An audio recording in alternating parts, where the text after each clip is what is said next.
Hello అండి, hi. ఈరోజైతే నేనైతే అల్లం చట్నీ ఎలా తయారు చేస్తారు మన ఇంట్లోనే ఈజీగా సులభంగా చేసుకోవచ్చు. ఛానల్ని అయితే స్కిప్ చేయకుండా చివరి దాకా చూడండి, సబ్స్క్రైబ్ చేసుకోండి. ముందుగా ఒక అల్లం గడ్డ అయితే తీసుకున్నాను. అందులోకి బెల్లము, అలాగే ఒట్టి మిరపకాయలు, అలాగే చింతపండు కూడా తీసుకున్నాను. ఫస్ట్ చింతపండును బెల్లంని ఒక చిన్న గిన్నెలో అయితే పెట్టి అందులో వాటర్ పోసుకొని అయితే మెత్తగా బెల్లం కరిగేదాకా ఉడకబెట్టుకోవాలి.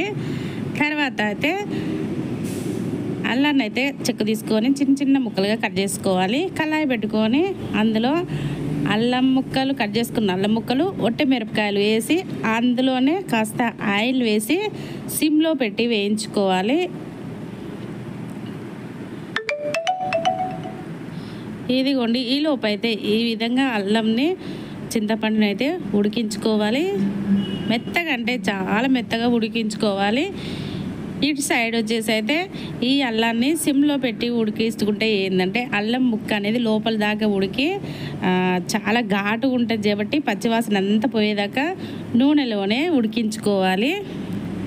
ఇదిగోండి, ఒక కలర్ వచ్చేదాకా ఉడికించుకోవాలి. తర్వాత చల్లారినాక ఉడికించుకున్న అల్లం ముక్కలను, మిరపకాయలను మిక్సీలో అయితే వేసి కాస్త కల్లుప్పు వేసి మిక్సీ అయితే పట్టుకోవాలి. తర్వాత ఉడికించి పక్కకు పెట్టుకున్న చింతపండు బెల్లం మిశ్రమాన్ని కూడా ఆ మిక్సీలోనే వేసి చాలా మెత్తగా మిక్సీ పట్టుకోవాలి. ఇదిగోండి, ఈ విధంగా అయితే పట్టుకోవాలి.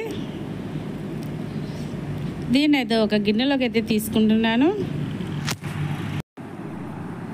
ఇలాగా మొత్తాన్ని ఒక గిన్నెలో తీసుకొని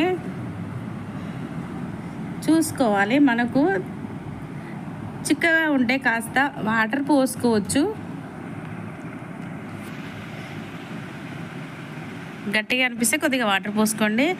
కళాయి పెట్టుకొని అందులో కాస్త తాలింపు, మీకు ఎన్ని పప్పు దినుసులు ఉన్నాయో అన్ని పప్పు దినుసులు వేసుకొని అయితే తాలింపు అయితే పెట్టుకోండి.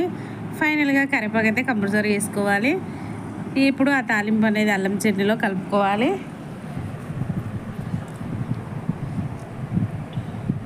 ఇదిగోండి, ఈ విధంగా చాలా సులువుగా హోటల్ స్టైల్లో అల్లం చట్నీ మన ఇంట్లోనే తయారు చేసుకోవచ్చు. Okay friends, bye.